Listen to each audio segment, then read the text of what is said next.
Eu sei que no fundo você sente que sua vida não tem significado. A rotina diária te desgasta, deixando você se sentindo quebrado e solitário. Você tem trabalho empilhado sobre trabalho, deveres e obrigações em casa, agravado por reuniões chatas de domingo com a família.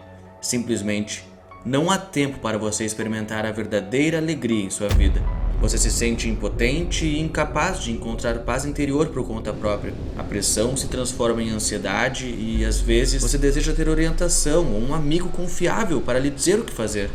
Não seria bom se sentir cuidado, se sentir emocionalmente nutrido ao lado de pessoas com mentalidade semelhante? Você não adoraria o apoio de uma comunidade amorosa que o aceitará como você é e o guiará para se tornar a pessoa que foi destinado a ser? Um lugar onde você seria tratado como realeza, como você merece. Se eu te dissesse que tudo isso está disponível para você agora, completamente de graça, você se inscreveria? Para os mais céticos, a resposta seria um não definitivo. Algo não cheira bem. Mas alguns de vocês, alguns de nós, poderia se sentir tão entendido e tão hipnotizado por essas palavras que... Usei algumas táticas retóricas usadas por líderes de cultos para atrair novos membros, fazer promessas exageradas, explorar seus medos e fraquezas e usar uma linguagem hipnótica para manipulá-lo a me seguir. Líderes de culto são mestres em alternar o modo de falar, podendo facilmente mudar o tom e usar gírias locais para atrair pessoas diferentes. É mais fácil confiar em alguém que fala como você. Por isso, uma vez que você está enraizado em um culto, você aprende um vocabulário comum que se torna natural. Então, tome muito cuidado, pois você provavelmente já faz parte de um culto e não sabe. A cientologia tem uma linguagem notoriamente enigmática que apenas eles conseguem entender. Novos membros dedicam horas ao estudo de seus livros didáticos e dicionários para dominar essa linguagem. Esse vocabulário, muitas vezes carregado de jargões complexos, serve como uma barreira de entrada e um meio de identificar e unir os membros desse movimento. Mas isso é ruim? O que exatamente há de tão problemático nos cultos? Cultos proporcionam às pessoas uma comunidade e um significado espiritual, pilares de uma vida feliz e realizada. Ao longo da história, a maioria das pessoas recorria à religião organizada para encontrar essas coisas, mas esse não é mais o caso. Um estudo de pesquisa mostrou que 4 em cada 10 millennials não se identificam com nenhuma religião. E com a religião descartada, você pensaria que a cultura secular estaria prosperando.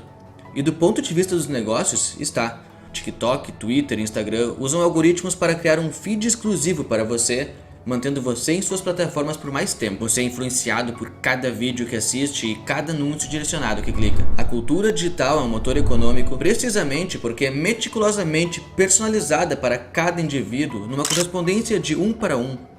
Ao moldar experiências que atendem a pessoas específicas, as empresas de mídia social te mantêm preso à tela por horas a fio e aprisionando a sua atenção por mais e mais tempo. Essas plataformas agora têm a oportunidade de vender essa atenção a anunciantes, gerando mais renda. Como resultado, nossos gostos se tornam cada vez mais específicos e personalizados. Uma rápida olhada ao telefone de um amigo e o universo de suas redes sociais pode parecer um mundo totalmente estranho. Cada um de nós tem seus grupos de conversa, seus influenciadores favoritos no Instagram, seus canais preferidos no YouTube e grupos em plataformas de mensagens criadas por alguém para vender um curso, enquanto te mantém engajado com mensagens de motivação constantes e sem significado. As redes sociais, com sua capacidade de conectar pessoas de todo o mundo e direcionar conteúdo personalizado, tornaram mais fácil para os líderes de cultos alcançarem e influenciarem pessoas. E nesse mar de personalização, muitos espaços são dominados por fãs fervorosos que se unem para expressar uma devoção quase patológica a uma celebridade ou um ex-BBB. Porém, essa obsessão não se restringe ao universo das celebridades. Estamos vendo um aumento alarmante nos cultos apolíticos, onde o pensamento lógico e o debate racional são substituídos pela lealdade inquestionável a um partido ou líder político. Nesses espaços, qualquer crítica, por mais trivial que seja, é vista como uma traição, digna de um cancelamento social, um linchamento virtual, fruto dessa adoração cega pelas mais variadas figuras ideológicas. Estes grupos ideológicos são mestres da ilusão, fazendo-nos acreditar que somos genuinamente amados e valorizados. Mas, será que somos? No instante em que ousamos expressar uma opinião contrária ao grupo ou ao seu objeto de idolatria, somos sumariamente expulsos, cancelados, sem qualquer chance de retratação. Não parece estranhamente semelhante à dinâmica de um culto? Para descobrir isso, primeiro precisamos determinar o que é um culto. A palavra culto tem origem no latim, cultus, que significa cuidado, cultivo, adoração, reverência. Vamos pensar em um fazendeiro. Ele se dedica ao seu campo, cuida dele com atenção para que, na próxima temporada, tenha uma colheita abundante. Ele está cultivando a terra, ajudando a vida a se desenvolver. Quando nós assistimos a um filme, ou lemos um livro, ou falamos sobre nossa série de TV favorita, estamos compartilhando e cultivando uma experiência comum. Estamos desenvolvendo e participando da cultura. Os cultos funcionam de maneira semelhante, prosperando nas relações próximas entre os membros. Ok, talvez assim os cultos funcionassem antigamente, mas certamente não é o que a maioria de nós pensa quando ouve essa palavra, certo? Em 1978, Jim Jones convenceu mais de 900 de seus seguidores a tirarem suas próprias vidas. Cerca de uma década antes, Charles Manson instruiu alguns de seus membros a executarem 8 pessoas. Esses pontos históricos transformaram o mundo como conhecemos hoje. A estudiosa de estudos religiosos Rebecca Moore diz que agora o termo culto é usado apenas para descrever grupos indesejáveis, grupos que nos aterrorizam e pervertem normas sociais, organizações que se aproveitam dos vulneráveis, os isolam de suas famílias e se envolvem em todo tipo de abuso. Esse comportamento cultista é drasticamente ressaltado, dissecado pela mídia e retratado em filmes e documentários. Há uma fascinação coletiva com o universo dos cultos, uma obsessão que captura a imaginação popular. Quanto mais horríveis, melhor. No entanto, ao concentrarmos nossa atenção nos cultos mais escandalosos, aqueles que a maioria das pessoas dificilmente se juntaria por vontade própria, negligenciamos os cultos mais discretos, que também carregam seus perigos. Talvez até mais perigosos, porque os vemos com olhos mais complacentes e os sinais de alerta são facilmente confundidos com meras peculiaridades. Mas vamos primeiro analisar o lado totalmente oposto dessas seitas perigosas. Afinal de contas, a palavra culto não é totalmente proibida. Nós a usamos sem receio, muitas vezes de forma humorística. Talvez você a use para descrever o fanatismo de seu amigo por um time de futebol ou o entusiasmo da sua colega de trabalho por uma série de TV. Inclusive, a palavra fanático não é tão distante da palavra culto. Afinal, veio do latim fanáticos, louco, entusiasta, inspirado por algum deus. Nessas situações cotidianas, estamos descrevendo as ligações que as pessoas formam em torno de interesses específicos. Às vezes esses grupos podem parecer estranhos para quem está de fora, que não conhece os jargões específicos ou as regras não escritas. Pode parecer curioso ver seu amigo discutindo fervorosamente sobre a estratégia do time, ou sua colega de trabalho analisando profundamente o comportamento malévolo do vilão da série. As conexões que esses grupos estabelecem lembram a dos membros dos cultos mais sinistros. Um objetivo comum, linguagem própria e um sentimento de nós contra eles. Mesmo que seu amigo não esteja impondo uma ditadura futebolística e sua colega não esteja recrutando obsessivamente novos fãs para a série, esses são, na maior parte das vezes, exemplos inofensivos de cultos. O que eu estou tentando dizer é que este comportamento cultista faz parte de um espectro, onde em uma ponta temos esses grupos inofensivos, como o do seu amigo, da sua colega, que podemos chamar de cultos benignos, e na outra ponta temos grupos como os de Charles Manson e Jim Jones, que chamaremos de cultos malignos. Cultos benignos são transparentes sobre suas crenças, e o comprometimento não acarreta sérias consequências. Trata-se de um conjunto de indivíduos que encontram sentido e prazer em torno de um interesse compartilhado. Esses cultos enriquecem as vidas das pessoas e conferem significado, mesmo que esse significado esteja ligado ao Felipe Neto. Pode parecer trivial, e tenho certeza de que você também acha isso estranho, mas no fundo, bem no fundo, é um reflexo e um termômetro social interessante de se analisar. Participar de eventos ao vivo e acompanhar tendências se tornam rituais simbólicos do que você ama. Isso não é uma atividade sem sentido ou alienante, mas sim uma aproximação daquilo que você considera especial. E fora do universo digital, existem cultos benignos que oferecem uma alternativa para quem busca um alívio do consumo constante de mídias digitais.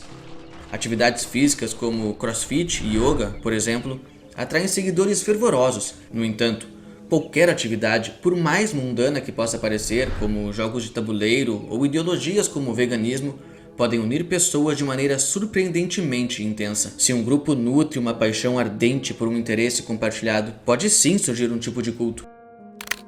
E olhando para a sua própria vida, quais são as atividades que lhe trazem paz e felicidade? Talvez você participe de algum clube ou tenha hobbies que lhe proporcionam uma sensação de realização e propósito. É bem possível que você já faça parte de um culto e não tenha nem se dado conta disso. E isso não é necessariamente ruim.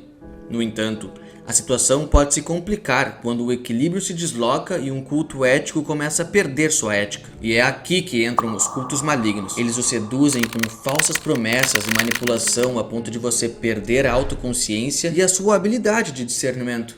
Uma vez que você se encontra preso nesse ciclo, pode parecer que não há saída. Ou talvez você nem consiga pensar em buscar uma. Pense nisso como se estivesse preso em uma neblina densa e impenetrável. Uma vez lá dentro, torna-se difícil de ver a luz ou mesmo de reconhecer que você está perdido. É por isso que muitas pessoas presas em tais dinâmicas abusivas optam por permanecer, apesar dos sinais óbvios de perigo para aqueles que observam de fora. Eles perderam a sua capacidade de perceber a realidade. Uma das maiores diferenças entre cultos benignos e malignos é a dedicação ao tempo ritual. O tempo ritual separa as coisas sagradas que fazemos das tarefas mundanas de nosso cotidiano. A missa católica ou o sábado judaico são exemplos de religiões tradicionais que reservam um tempo específico para a adoração. Para entrar no tempo ritual, você realiza uma ação simbólica. Hoje em dia, estudiosos religiosos consideram desenrolar um tapete de yoga ou amarrar os cadarços antes de uma corrida como atos que devem separar o sagrado do mundano. Da mesma forma, quando a oferenda espiritual está concluída, você deve sair do tempo ritual e voltar à vida cotidiana. Pode ser um simples namastê ao final de uma aula de yoga. Mas os cultos malignos não permitem que seus membros saiam do tempo ritual. Toda a vida é entregue para servir o suposto sagrado, sem tempo livre para processar sua vida espiritual a partir de uma perspectiva diferente. Esse é o problema. A maioria das pessoas hoje não seguiria conscientemente um líder de culto como Charles Manson, mas a cultura digital incessante em que nos imergimos criou condições para nos engajarmos em comportamentos similares a cultos sem sequer nos darmos conta. Certamente, grupos de Discord, tendências no Twitter, sessões de comentários do YouTube oferecem um sentido de comunidade.